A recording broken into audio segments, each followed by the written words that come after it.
we were doing organisms and population chapter. In the previous lecture, we started population, and in the previous lectures, we discussed about population attributes. What are the different parameters what a population will have where an individual organism doesn't exist. Now, in today's session, we will discuss about the growth models, right? So, let's go with the today's topic, which is growth models. Our today's topic is growth models, right?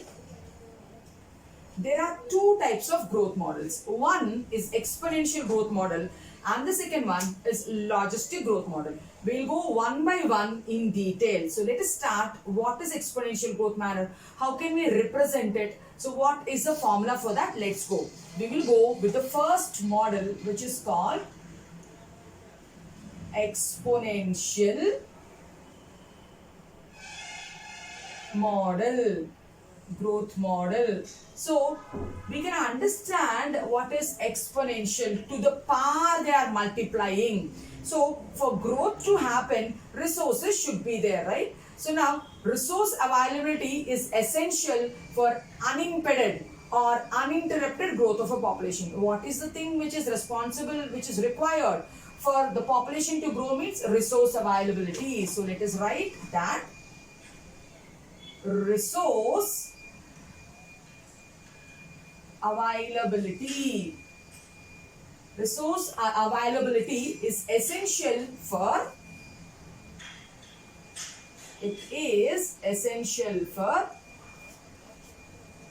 unimpeded population. Unimpeded word they have given in NCERT. What's the meaning of unimpeded? Means uninterrupted growth of the population. Uninterrupted growth of the population. So if you want uninterrupted growth of the population, if it has to keep growing means resources should be available. Now in exponential model, what are the resources availability, and in logistic model, what is the resource availability? In exponential model, the resources are unlimited. That's the main point in exponential model. So we can tell in exponential model, EX means I am writing exponential. In exponential model, we will tell that the resources are unlimited. The resources are unlimited. In the same manner, you see, at our time, if we were having any doubt, we used to either get in contact with the teacher or we used to go to the library, search for the reference book and then find out the content.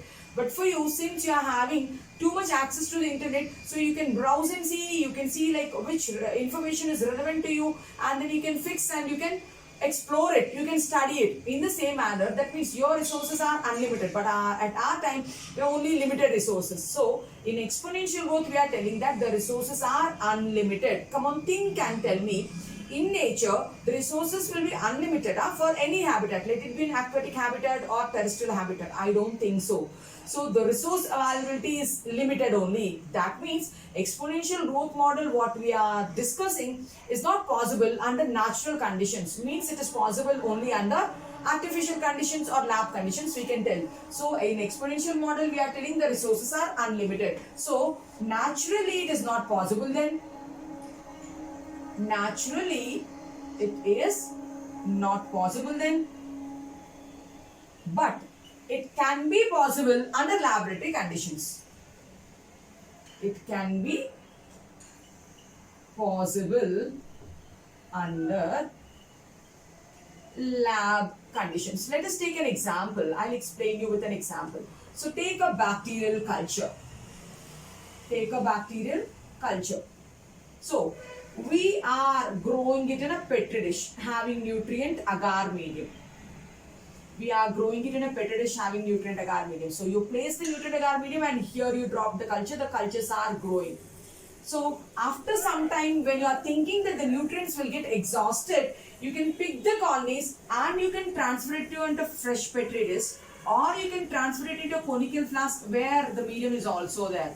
Means when the nutrients are getting exhausted, you can pick it and you can transfer here, or you can pick it and you can transfer here. Means you are keeping the resources, you're keeping the resources or the nutrients available. So that's why we are telling that exponential model, you can work it under lab conditions, but under natural conditions, resource availability is restricted only. You cannot tell it is unlimited. Okay. Even Darwin also, when he was developing the theory of natural selection, he observed that when he was providing the resources uninterruptedly, unlimited resources when he is providing, then he told that he could see that the organism is fully utilizing its innate potential, and it grows and it produces enormous amount of population. It was observed by Darwin also. So when Darwin was developing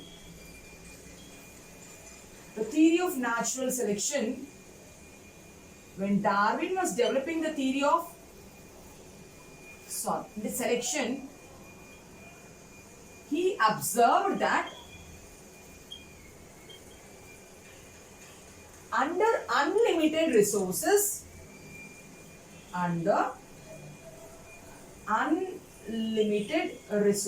what did he observe? Under unlimited resources, the organisms are fully using their innate potentials. The organisms are fully, what are they doing? They are using their innate means by birth, innate potentials, and are increasing exponentially. They are increasing exponentially. This is what even Darwin has observed. Means when you provide all the resources, then they keep on increasing their population to the exponential range, he observed.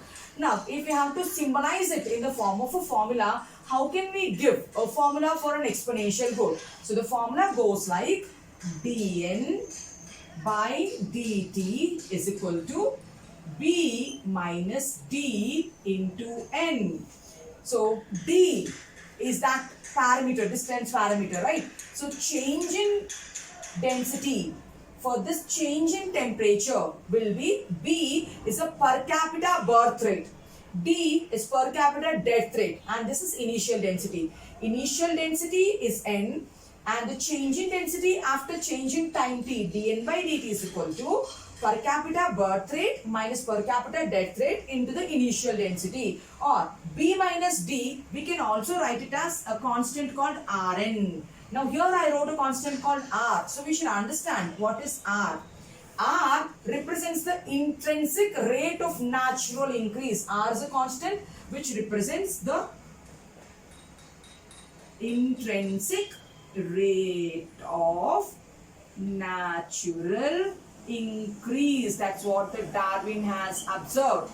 Intrinsic rate of natural increase. Darwin told it's a biotic potential. It is innate potential. We can also tell R is nothing but the biotic potential. R is nothing but the biotic potential, which is very high when the resources are unlimited. For example, if we have to see the magnitude of what R is very important in terms of ecology.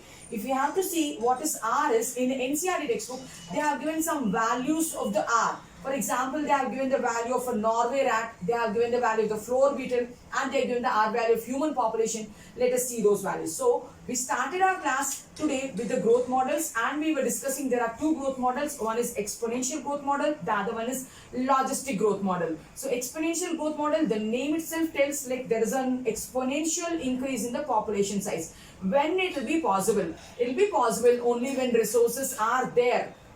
How they are? They should be unlimited. So if the resources are unlimited, is it possible in the nature to get unlimited resources? No. That means exponential growth will work only under artificial conditions, under laboratory conditions. Under natural conditions, it will not work. Now, Darwin also supported this. When Darwin is working on the theory of natural selection, he observed that when the organisms are provided with unlimited resources, they use it, or they realized and they used their fully innate potentials, and they growed and they produced in exponential manner or geometrical manner. Means exponential growth curve can also be called as geometric growth curve. Exponential growth can also be called as geometric growth. Sometimes instead of asking exponential, they will ask with geometric. Both mean the same, right? So now in a lab culture, I showed you when the nutrients are getting exhausted, how we will transfer it to the fresh culture mediums. Then Darwin's theory also discussed. When you have to tell it in terms of an equation, dn by dt is equal to birth rate minus death rate into the initial density. B minus D, we made it as constant called R. What is R? R is the intrinsic rate of natural increase of a species. Now, it can also be called as biotic potential, innate biotic potential. To see the magnitude of what R is, in NCERT, they have given some numericals. Let's go with the numericals. Because once in the NEET examination, I remember asking the R value of Norway rat. So we need to remember the values also then. So in JEE exams and all, so they will not ask us this much memory based concepts. But in NEET examinations, so even the numericals also we need to remember, right? So let us see the R values. Okay. So what is the R value for a Norway rat? So if we have to see the R value for Norway rat, it is 0.015. It is 0.015. And the R value for a floor beetle is 0.12. The R value for a floor beetle is 0.12.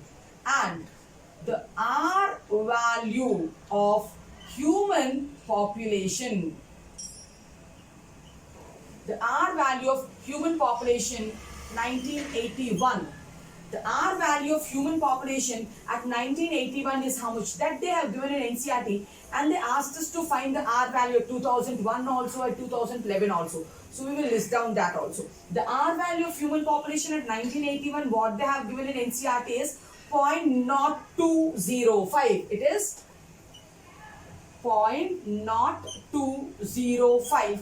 And they asked us to search and find out what is the R value for the human population they asked us to find out at the next year. So means we can see at 2001 how much it is and at 2011 how much it is. In 1981 if it is 0.02, in 2001 it is 0.016. So in 2001 the R value is 0.0176. And in 2011 the R value is 0.0135. It is 0.0135. So these are the R values. These are the R values of human population, right? So now when we take the R values like this, so when we have to draw the pictorial diagram of exponential growth, how can we draw? What should we take on x-axis and what should we take on y-axis? On x-axis, we have to take the time. On y-axis, we have to take the population density. So when we take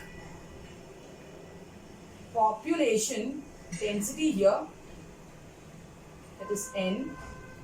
When we take population density on y-axis and time on x-axis, and when we plot, so what shape do we get for exponential growth? What shape do we get for exponential growth means? So it will be a J-shaped curve. It will be a J-shaped curve. So in that, you can symbolize in NCERT textbook they have given this is a picture A, where what's the formula? It is dn by dt is equal to Rn. So J-shaped curve will obtain when we plot time against population density. Now when you are applying basic calculus, we derive an integral form of exponential growth equation. So this is a normal equation, dn by dt is equal to Rn. So when we apply basic calculus also, when we apply basic calculus, we can derive an integral form of exponential growth equation. Let us see that also. We can derive, what is that? Integral form. Integral form of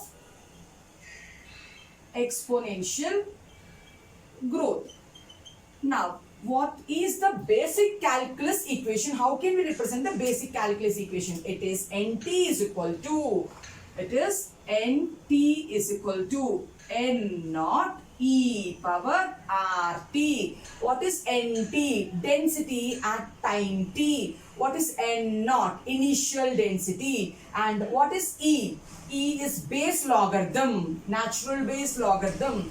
R, intrinsic rate of natural increase. And T is a time period. Let's write down. So, if they are asking you basic calculus equation, this is the formula. If they are asking you normal exponential growth equation, this is the formula. Now, if you have to write down the formula, what is NT here? So, NT is the density of population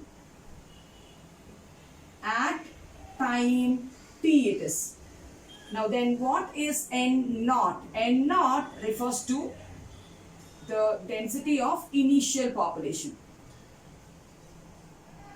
And what does E represent? E is the natural logarithm value.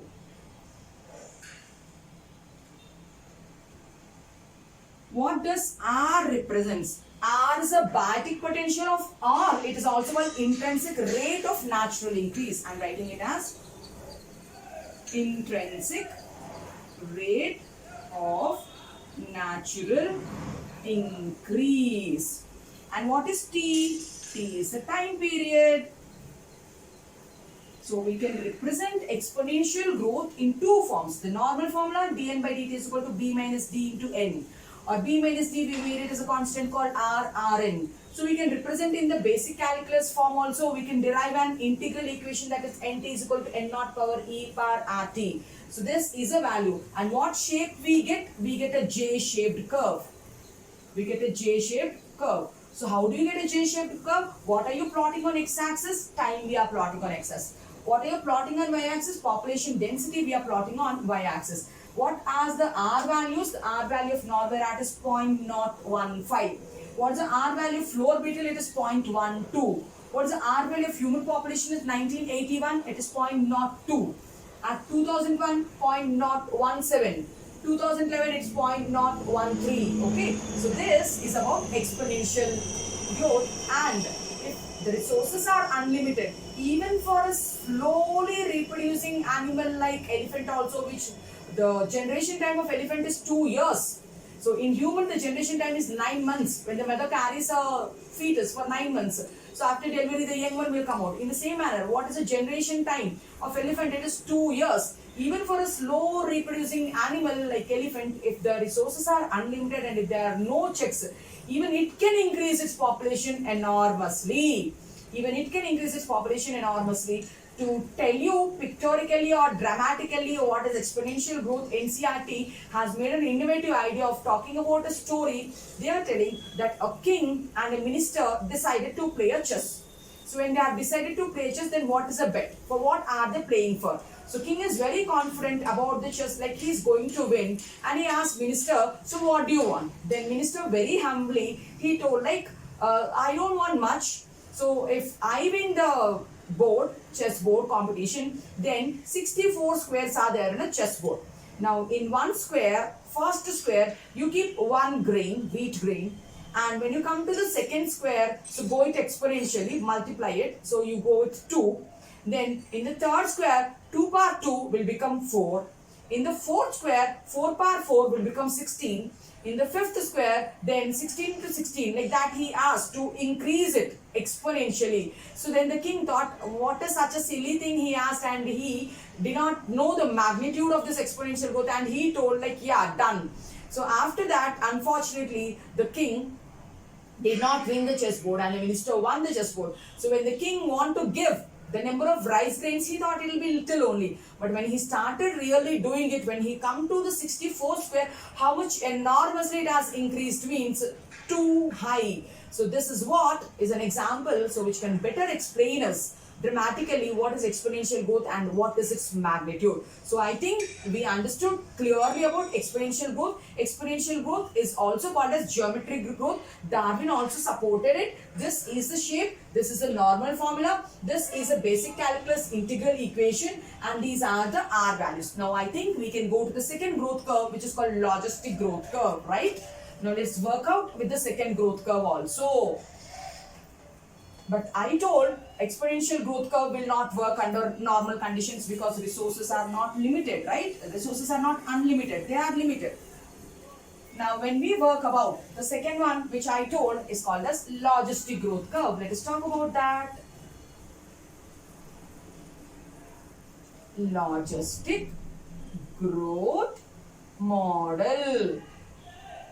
So when you tell that in exponential growth model, the resources are unlimited, logically if you think, the resources are never unlimited in nature. So they are limited only. So means logistic growth model talks when the resources are limited, because we know in nature the resources are never unlimited. Let's write down. In nature, the resources are never unlimited. The resources are limited. Amma, when the resources are limited, then it creates competition. When there is competition among two species, the one which is the fittest one will survive, eliminating the inferior one. So that means there is competition. Because of less resources, there will be competition, and the survival of the fittest concept will work there. Because of limited resources, we can write down, because of the limited resources, competition exists among organisms. Because of limited resources, competition exists among organisms, and the one competition exists among organisms, and the one which is fittest will eliminate the other one. So then we can talk about the concept of survival of the fittest will applicable. Is applicable. Right? So that means in nature resources are always limited. That means logistic growth model will occur, because logistic growth model says that it works under limited resources, right? In nature, for a given habitat, enough resources will be there, but too many will not be there. Enough resources will be there which will support the maximum growth, right? So we can write that also. In nature, enough resources will be there. Enough resources exists which supports maximum growth. It can support maximum growth, but to a point, to a particular point. To a particular point. Now, beyond the particular point, beyond its maximal growth, carrying capacity will be reached. Now we can write beyond that. Earth's carrying capacity, K represents carrying capacity.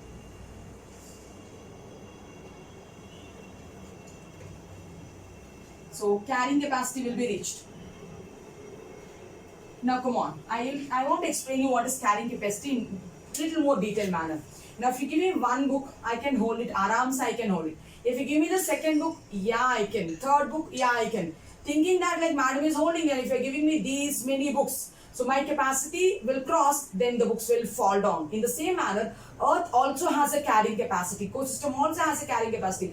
Beyond that carrying capacity, when the growth reaches its maximum beyond that carrying capacity, it will not bear it. So that's why here or there, some or the other natural calamity will come, and then they will come to a saturation point. Even though the human population is increasing enormously, like why it's not going beyond, means whenever there is a carrying capacity concept yet to be reached, then it will bring some or the other natural calamity, and it will try to control the population. So when the carrying capacity reaches, then net will not happen. So this is a logistic growth model. So we can tell that logistic growth model occurs. So this logistic growth model, when does it occur? It occurs when resources are limited. And we told exponential model is also called as geometric model.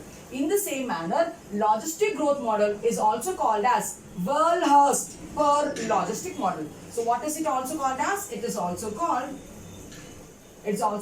Verhulst Perl logistic growth model.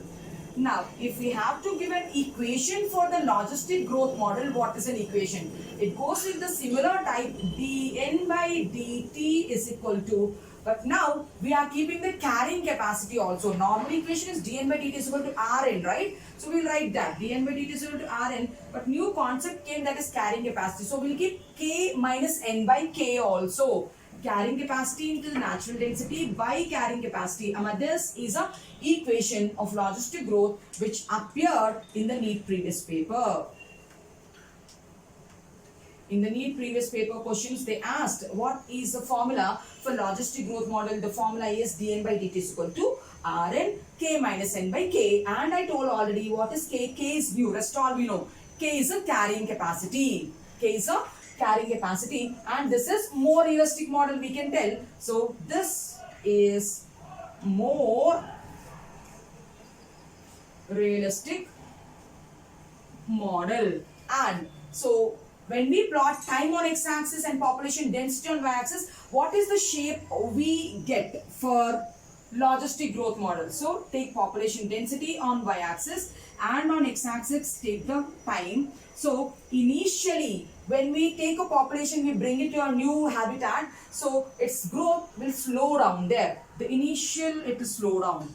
Now when it gets acclimatized or adjusted to the environment, then using the resources it starts growing, then it increases. Then after that it reaches a stage where the nutrients are getting exhausted, so it reaches an asymptom phase. So it's reaching an asymptom phase. So this is the shape of the graph we get.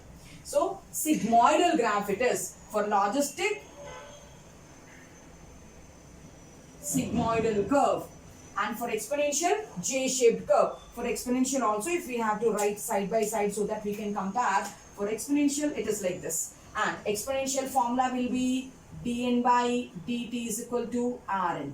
For logistic, if we have to write, it is dN by dt is equal to Rn, add the carrying capacity also, K by N by K minus N by K. This is a sigmoidal growth curve, and they asked us to collect the data of 100 years of world population or 100 years of Indian population and plot it, and you see so which type of curve you get. So because I'm telling this is more realistic, logistic curve is more realistic. When we collect the data, this Indian census of last 100 years and we plot, so I'm sure that we will get sigmoidal curve only. Even for the world population also you take, it will get this only. So for your understanding, I have collected that values also. We will plot and we will see. Since in NCERT they asked us to collect, so I have already collected it, so we'll keep together. So you need not search again and waste your time. So for world population we will do first, and then we will go with the Indian population.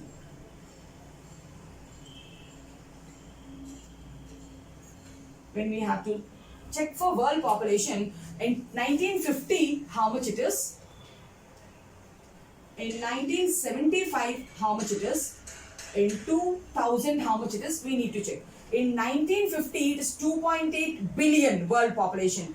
In 1975 it is 2.8 billion human population is there. By 1971 it has reached 4.1 billion population. By 2000 it has reached 6, and their estimation is by 2030 it will reach 8 billion. And scientists estimate that by 2050 it will reach 9 billion. The scientists also estimate that the carrying capacity of Earth is just 10 billion. So when once the world human population, if it reaches 10 billion, the scientists will expect that some or the natural calamity will happen to bring it to a constant level, because Earth has reached its carrying capacity. So this is a world population. Now if you plot it, so see, if we plot it by taking population density on y-axis and by taking time on x-axis, so if you are going like 1 billion, 2 billion, so 1 billion, 2 billion, 3 billion, 4 billion, 5, 6, 7, 8, 9 and 10 billion. So, and here if you are going with 1950, 1975, 2000 and 2030 and 2050 if you go. So in 1950 it is 2.8, something like here, and in 1975 it is 4, means it is 4 means here, and in 2000 it is 6 billion, means it is here, and in 2030 it is 8, they are telling 2030 it is 8, and in 2050 it will be 9, and after that it will be 10, and 10 will be maintained, I am telling. 10 will be maintained, I am telling. So when you plot it, is it coming like a sigmoidal? So when you plot all these dots together, the data what we collected from internet, it comes like this. Means by this also we can tell the logistic growth model is a more realistic model. And if we have to parallelly, similarly do for Indian population, Indian census they are asked for the last 100 years, that also we will try to do. Okay. So first I did with world population and we got the same curve. We will go with the Indian population census also, and there also we will get similar type only. So if we go with Indian population census,